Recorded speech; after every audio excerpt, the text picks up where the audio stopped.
Good morning and happy Easter on this Easter Sunday, the 4th of April 2021. My reflection today is something I'll be sharing at the public worship services taking place this morning. What a wonderful day to return to public worship services.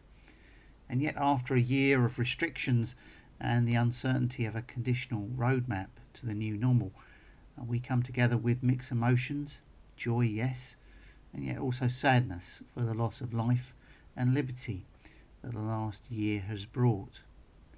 The strange mix of sadness and joy seems entirely appropriate for today.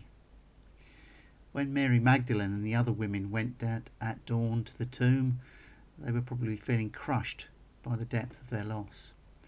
And then, to their dismay, the small act of loving devotion they had planned for Jesus was stolen from them. You can imagine their horror and anger when they couldn't find the body. Mary ran back to the upper room to find Peter and the other disciple, which we assume was John, and together they hurried back to see what had happened. John, being younger, raced ahead and looked into the tomb. Peter, who had the knack of acting first and asking questions later, pushes past him into the tomb. It says, John then went in and believed. Believed what, I want to ask? It seems clear that in the light of how John's Gospel is written, that he believed that Jesus had been raised from the dead. But the two men were not able to find the body of Jesus, so they turned and left. Mary stayed, perhaps wanting to be as close to where Jesus had been when she last saw him. Perhaps she wanted to grieve. I get to spend a lot of time in churchyards, and occasionally I see people visiting graves, and you sense the desire to be close to the one they love but can't see. The ache of a broken heart is a hard thing to bear. Today we might feel an ache in our own hearts for one we love and yet see no more. We know that in our world and nation, so many people have felt that crushing ache this year. But today marks the day when God in Jesus changed everything and sent hope to heal the ache. Mary, lost in her grief, sees someone in the garden and asks him if he knows where the body has been taken. We know that this is Jesus. She doesn't. And the person simply says, Mary. That one word changes everything. Mary knows it is Jesus. She knows that she herself is known.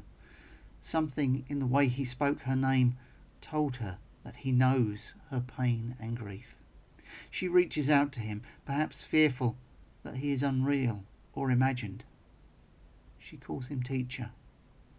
Perhaps it's her way of asking him to explain what is happening.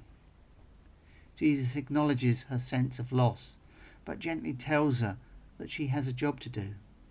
She must go and tell the others.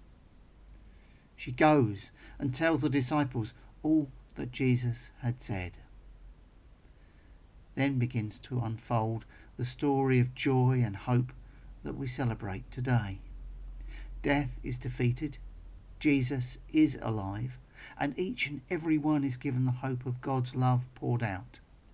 I often wonder how Mary dealt with her ongoing grief, the absence of Jesus even after he was raised, how she took the resurrection into the future.